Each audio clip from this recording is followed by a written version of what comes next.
নববর্ষের বাজার করতে সকাল 6টার সময় আমরা বাজারে ঘরে বসে বুঝতে পারি না, বাজারে যাওয়ার পরে বুঝতে পারলাম আসলেই নববর্ষ লেগে গেছে। ভাই বাজারে এত পরিমাণে ভিড় আর জিনিসপত্রের এত দাম, ইলিশ মাছের গায়ে তো হাতই দেওয়া যাইতেছে না। তো আসসালামু আলাইকুম, কেমন আছেন আপনারা সবাই? আশা করি সবাই ভালো আছেন। সবাইরে অগ্রিম নববর্ষের শুভেচ্ছা। 1433 বঙ্গাব্দের এই নববর্ষ আপনাদের সবার অনেক ভালো যাক। আগের রাত্রে আমি প্ল্যান করে রাখছিলাম যে সকাল সকাল আমরা বাজারে যাবো, কারণ সকালবেলা বাজারে গেলে অনেক টাটকা টাটকা ফ্রেশ জিনিসপত্র পাওয়া যায়। আমার বাজার শুরু হইতে হইতে আজকের ভিডিও কে কোন জায়গা থেকে দেখতেছেন অবশ্যই কিন্তু কমেন্ট সেকশনে জানাই দিবেন। যারা আমারে অনেক আগে থেকে ফলো করেন আপনারা জানেন যে আমার বাজার সদাই করতে কি পরিমাণ ভাল লাগে। আমি মনে হয় অনেক দিন পরে আবারও বাজার করতে বেরোইছি, আর যাওয়ার পরে পরে যেহেতু মেইন থিংস ইলিশ ছাড়া তো নববর্ষ কখনোই সম্ভব না। আমি একটা কাজ অনেক ভুল করছি, এটা যদি অনেক আগে শেষ করে রাখতাম তাইলে হয়তো বহুদিনকে এত বেশি প্যারার ভিতরে পড়া লাগতো না।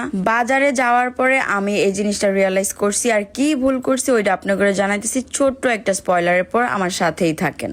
একটা জিনিস জানেন, ফেসটা যদি অনেক বেশি ক্লিন হয় তাহলে কিন্তু মেকআপ করার প্রয়োজন পড়ে না, সারাক্ষণ এমনিতেই গ্লো করতে থাকে। একটা গ্লোয়িং ব্রাইটনিং স্কিন সবাই পেতে চায়, আর সেটা যদি হয় শুধুমাত্র একটা ক্রিম দ্বারা, আর এই ক্রিম যদি করে কয়েক শেড পর্যন্ত ব্রাইট, তাহলে কেমন হয়? আমি নিজে এই নাইট ক্রিমটার উপরে এত বেশি ডিপেন্ডেবল যে এটা ছাড়া আমি কোনো কিছু কল্পনা করতে পারি না। আমি কথা বলছি ব্লুমোরা মিরাকেল গ্লো নাইট ক্রিম, যেটা আমি নিয়েছি গ্লো বাংলাদেশ ফেসবুক পেজ থেকে।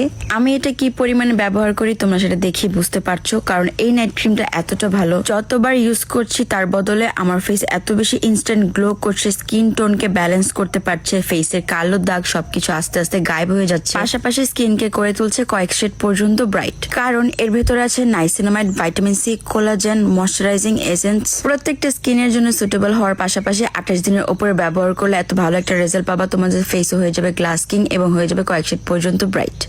আমার এটা মাথায় ছিল যে যেহেতু একটা ওকেশন আইতাছে, এই টাইমে সবকিছুর দাম অনেক বাইরে যাবো গা, তো আমি আগে থেকে ইলিশ মাছটা না কিনা অনেক বড় ভুল করে ফেলাইছি। এই ছোট ছোট ইলিশ মাছের দাম ওরা রাখতেছে 2200, 2300, 2500 টাকা কেজি, যেই ইলিশ মাছ অন্য সিজন ছাড়া পাওয়া যায় 700, 800 টাকা কেজিতে। আর বড় ইলিশ মাছ তো কোনো বাজারে আমি দেখতেই পাইতেছিলাম না। মিডিয়াম সাইজ গুলার প্রাইস যদি 2500 টাকা হয়ে থাকে তাহলে বড় গুলার কিরকম প্রাইস আল্লাহ মাবুদ জানে। তারপরেও অনেক দামাদামি কইরা 2500 টাকার ইলিশ মাছ আমি 2300 টাকা দিয়ে কিনে নিয়ে আসছি। আমি জানি একটু লস হয়ে গেছে, কিন্তু কিছু করার নাই, এই টাইমে এই প্রাইসে পাইছি, এইটাই অনেক বেশি। আপনারা তো জানেন বাজারে গেলে আমার ব্যাগ যদি ভর্তি না থাকে আমার মনে শান্তি আসে না। তো ইলিশ মাছ কেনার পরে পরে আমি গেছিলাম জান্নাতি মাছ কিনতে। তেলাপিয়া মাছটা জান্নাতি মাছ বলে, এটা আপনারা কে কে জানতেন? মানুষের যে টেস্টে চেঞ্জ আসে এইটা হয়তো আমি আমারে দেখে বুঝতে পারছি। কেন বলেন তো? আমি ছোটবেলা থেকে আমাকে ফুল ফ্যামিলি সবাই আমরা তেলাপিয়া মাছের ভক্ত, কিন্তু কিছু বছর যাওয়ার পর থেকে আমার এই টেস্টটা চেঞ্জ হয়ে আসছে ইলিশ মাছ আর চিংড়ি মাছের উপরে। আমার ইলিশ মাছ ছাড়া কোনো মাছই তেমন একটা ভালো লাগে না।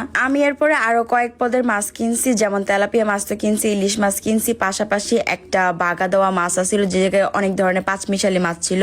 এইবার আমি ভাইবা রাখছি নববর্ষ উপলক্ষে আমি অনেক কিছু রান্না করবো, আমার যেন স্ট্যামিনাটা বজায় থাকে, কারণ আমি এত বেশি অলস হয়ে গেছি, আমার কোনো কাজই তেমন একটা ভালো লাগে না। মাছ টাছ সবকিছু কেনার পরে গেছিলাম গরুর মাংস কিনতে, আর গরুর মাংসের প্রাইসটা এভারেজ ঠিকই আছিল, 750 টাকা করে কেজি। আমি প্রায় 3.5 কেজির মতন নিছিলাম। এখন আমার সব থেকে ফেভারিট কাজ ওইটা হইতেছে কাঁচা বাজার কেনা। আর কাঁচা বাজারের দোকানে গেলে আমার মন চায় আমি সব কাঁচা বাজার একবারে নিয়ে আসি, কিন্তু এই সব কাঁচা বাজার যদি বাসায় নিয়ে যায় আমার আম্মু আমার ঝাড়ু পিটা করবো, কারণ আম্মু সব সময় প্রতিদিন রান্নার কাঁচা বাজার প্রতিদিনই কিনা নিয়ে আসে। তারপরেও নিজের মনরে কন্ট্রোল করে যতটুকু না নিলে না অতটুকু কাঁচা বাজারে আমি নিছিলাম। আমার সারাদিনের বাজার করা শেষ। ভাই ওদিন এত বেশি রোদা ছিল, এত বেশি রোদা ছিল, লিটারেলি আমার মুখ জ্বালাপোড়া করতেছিল, আমার শরীর তো ঘামতে ঘামতে একেবারে শেষ। সকাল সকাল বেরিয়েছিলাম বাজারে, কিন্তু ওয়েদার দেখে মনে হইতেছে না ওটা সকাল। বাজার আমার কাছে একটা মেডিটেশনের মতন কাজ করে, বাজার করলে আমার মন অনেক বেশি ভালো হয়ে যায়। নেক্সট ভিডিও লাগে অবশ্যই কিন্তু অপেক্ষা করবেন। আজকের মতন সবাই জানাতেছি আমার তরফ থেকে আল্লাহ হাফেজ।